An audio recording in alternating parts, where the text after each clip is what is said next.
Hello दोस्तों, आज के इस वीडियो में हम लोग ग्राफ ये विधि से रैखिक समीकरण युग्म को हल करना सीखेंगे। क्योंकि ये क्वेश्चन हर एक साल 10वीं के बोर्ड एग्जाम में 5 या 6 नंबर का पूछा जाता है हर एक बोर्ड में। तो आप लोग इस क्वेश्चन को एकदम अच्छे तरह से अगर आप लोग सीख लेते हो कि ग्राफ विधि से समीकरण को कैसे हल किया जाता है, तो समझिए आप लोगों का 5 या 6 नंबर एग्जाम में पक्का रखा हुआ है। तो इसलिए इस वीडियो को पूरा देखिएगा शुरू से लेकर लास्ट तक, ताकि आप लोगों को अच्छे तरह से समझ में आ जाए। तो चलिए हम सीखते हैं। तो देखिए दोस्तों, हमारा पैटर्न हमेशा यहीं रहेगा, बस यहाँ पर कुछ मान चेंज हो सकता है। और सीखेंगे तो हर एक क्वेश्चन को आपको ऐसे ही करना है। तो सबसे पहले हम लोग इसका हल करेंगे। हल तो सबसे पहले हम लोग समीकरण 1 से इसका बिंदु ज्ञात करेंगे, 2 बिंदु ज्ञात करेंगे, क्योंकि हमें ग्राफ से विधि से निकालना है इसका हल। तो समीकरण 1 के लिए समीकरण 1 के लिए समीकरण 1 के लिए क्या करेंगे हम लोग, तो हम लोग कुछ मान रखेंगे x या y का, और उससे दूसरा मान हम लोगों को मिल जाएगा। तो देखिए समीकरण 1 है हम लोगों का 2x + y = 6। तो हमारा समीकरण 1 2x + y बराबर 6 है। तो हम लोग इसमें पुट करते हैं, पुट x बराबर हम लोग कुछ मान इसमें रख देंगे। तो x बराबर क्या हम लोग रख रहे हैं, तो एक बार 0 रख के देखते हैं कि क्या मान आता है। तो देखिए यहाँ पर अगर हम लोग 0 रखते हैं तो 2 हो जाएगा, और x के जगह पर यहाँ पर 0 हो जाएगा गुना में। तो आप लोगों की ये ब्रैकेट में लिख दीजिएगा, इसका कोई ज़रूरी नहीं है। अब y की जगह पर हम लोग y को ही रखेंगे, और बराबर में क्या है 6। तो 2 में अगर 0 से गुना करेंगे तो ये हो जाएगा 0, और प्लस में y, और बराबर में हो जाएगा 6। तो ये 0 का मान कुछ नहीं है, तो y बराबर कितना हो जाएगा, तो 6 हो जाएगा। तो एक हमारा मान ये आया है। अब हम देखिए दूसरा मान निकालते हैं। 2 इसमें बिंदु ज्ञात करना है। तो हम लोगों का दूसरा मान क्या होगा, तो यहाँ पर अब हम लोग पुट करेंगे x बराबर, मान लीजिए 1 पुट करते हैं, तो क्या हमारा मान निकल के आता है। तो समीकरण क्या है हमारा, 2x + y बराबर 6। तो हम लोग इसको, मैं समीकरण नहीं लिख रहा हूँ, डायरेक्ट कर देता हूँ, आप लोग लिख लीजिएगा। तो यहाँ पे 2 और x की जगह पर 1 + y और बराबर में 6। तो हम लोग यहाँ से इसका मान निकालेंगे, तो 2 + y बराबर 6, जो कि यहाँ से y बराबर कितना हो जाएगा, तो ये 2 उधर जा कर के माइनस हो जाएगा, तो 4 हो जाएगा। तो y बराबर कितना आया, 4। तो हम लोगों को बिंदु मिल गया। इसके लिए हम लोगों को बिंदु मिल गया। बिंदु समीकरण 1 के लिए, समीकरण 1 के लिए, तो इसके लिए हमारा बिंदु क्या है, यहाँ पे आपको देख लीजिए। आपको ऐसे एक डब्बा बना लेना है,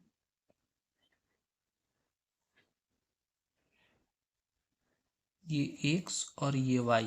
तो हमने x का मान यहाँ पर 0 रखा, तो y का मान 6 निकल कर के आया है। तो x बराबर 0 रखने पर y बराबर कितना आएगा, तो 6। अब एक बार हमने x को 1 रखा है, तो y बराबर कितना है, 4। तो इसी चीज को हम यहाँ पर लिख देंगे। अब हमारा 2 समीकरण है, इन दोनों समीकरण के लिए आपको ऐसे बिंदु ज्ञात करना है। तो हम दूसरे समीकरण के लिए भी यहाँ पे बिंदु ज्ञात कर लेते हैं। चलिए हम यहाँ पे दूसरे समीकरण, क्या है दूसरा समीकरण, समीकरण 2 के लिए। तो समीकरण 2 है हमारा 4x - 2y बराबर 4। ये हमारा समीकरण 2 है। अब हम इसमें पुट करते हैं, यानी रखते हैं x का मान 1 0 पहले रखते हैं, x बराबर 0 रखते हैं। अब देखिए क्या होता है, तो x बराबर 0 रखेंगे, तो ये 4 में हम लोग 0 से गुना करेंगे, तो ये 0 ही हो जाएगा। चलिए हम एक स्टेप बढ़ते हैं। और यहाँ पर 4। तो देखिए 0 माइनस 2y बराबर 4।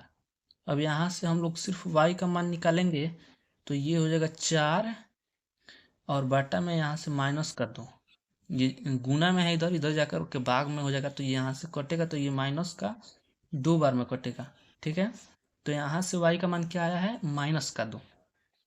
अब हम लोग एक बार एक रख करके, आप लोग यहाँ पर कुछ भी रख सकते हो, कोई ये जरूरी नहीं है कि आप लोग 0 और 1 ही रखो। आप लोगों का मर्जी है, आप लोग कुछ भी रख सकते हो। हम लोग तो ये मान छोटा आने के लिए 0 और 1 रख रहे हैं। ठीक है, तो चलिए अब यहाँ पे हम लोग क्या रखेंगे, x की जगह पर 1 रखेंगे। तो 4 गुणा 1 माइनस 2y बराबर 4। तो यहाँ से हो जाएगा 4 माइनस 2y और बराबर ये 4। तो देखिए दोस्तों, ये माइनस का 2y बचेगा और ये 4 उधर जाकर के माइनस का हो जाएगा। तो 4 माइनस 4 बराबर 0। तो यहाँ से हो जाएगा -2y बराबर 0, यानी यहाँ से y का मान निकल करके आया है 0। तो देखिए दोस्तों, यहाँ से अब हम इसके लिए बिंदु ज्ञात करेंगे।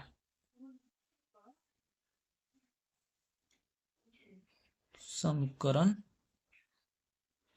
2 के लिए बिंदु।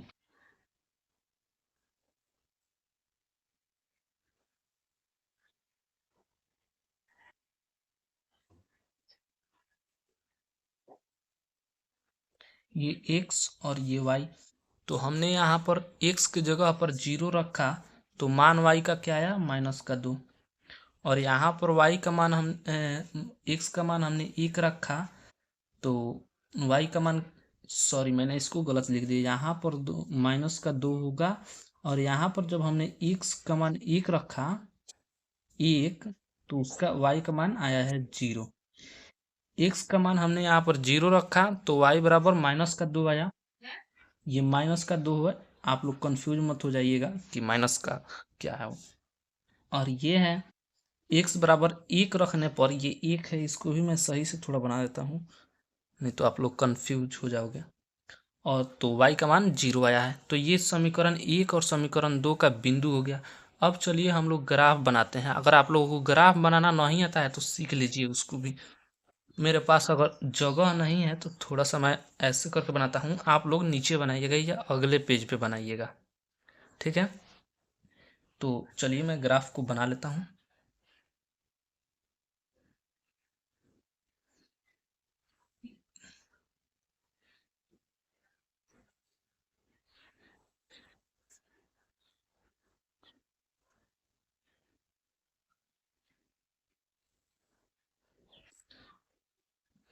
आप लोगों को ग्राफ बनाना आता है कि नहीं, पहले से आप लोग ये कमेंट करके बताइएगा। ये हो जाता है हमारा ओरिजिन, यानी मूल बिंदु। ठीक है, तो और यहाँ से प्लस धनात्मक संख्याएं होती हैं और इधर ऋणात्मक। इसी तरह ये y वाला पे ऊपर में प्लस का होता है और नीचे में माइनस का। तो ये x अक्ष है और ये y अक्ष है, इधर हो जाएगा। चलिए मैं थोड़ा सा आपको सही से बनाता हूँ ताकि आप लोगों को कन्फ्यूजन ना हो। ये माइनस का 1 और ये -2 बिंदु है। ठीक है, अब यहाँ पर उसी तरह देख लीजिए,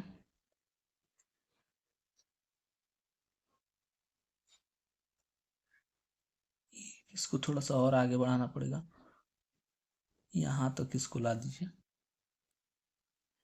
ये -1 और ये -2। ठीक है, अब x पर कितना है हमारा, आप लोग इसके हिसाब से बनाइएगा। जैसे मैं वहाँ पर सबसे ज़्यादा y का मान 6 आए ना, तो आप लोग वहाँ मतलब ऐसे बना लीजिएगा, इसमें कोई बड़ी बात नहीं है। ये प्लस का 1 हो जाएगा, ये 2 3।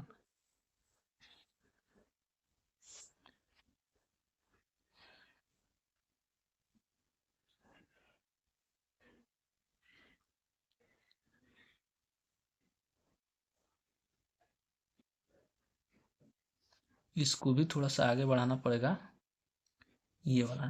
तो हम लोगों का ये 1, ये 2 3 4, 5 और 6। तो लगभग मैंने उतना अच्छा नहीं बनाया है, आप लोग थोड़ा इसको साफ सुथरा बनाइएगा जिससे आप लोगों को अच्छा नंबर मिलेगा। ये तरीका यही है, थोड़ा सा आप लोग इसको साफ एकदम मतलब बनाइएगा। आप लोग समझ रहे हैं ना मेरे बातों को? तो चलिए देखिए, अब हम लोगों को ये मान भरना है इसमें। ये वाला मान पहले x बराबर 0, तो ये 0 है। x बराबर 0 रखने पर y कितना आया है 6, तो हम लोग इसको यहाँ लेंगे, ये एक हमारा बिंदु है। ठीक है। अब दूसरा क्या है, x बराबर 1, तो y पर 4 जाना है। हम x बराबर 1 तो y पर कहीं यहाँ पर आएगा 4। ठीक है। अब आपको इसको दोनों बिंदुओं को मिला लेना है,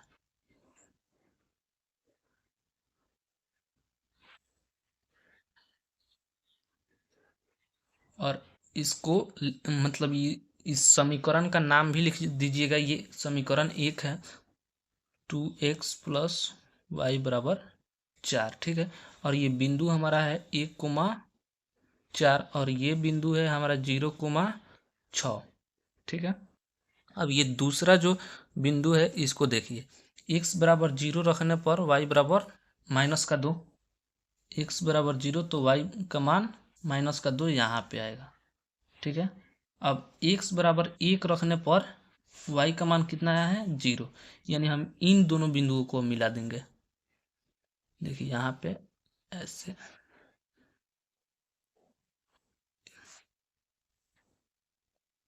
यहाँ पर इस समीकरण का नाम समीकरण को लिख दीजिए।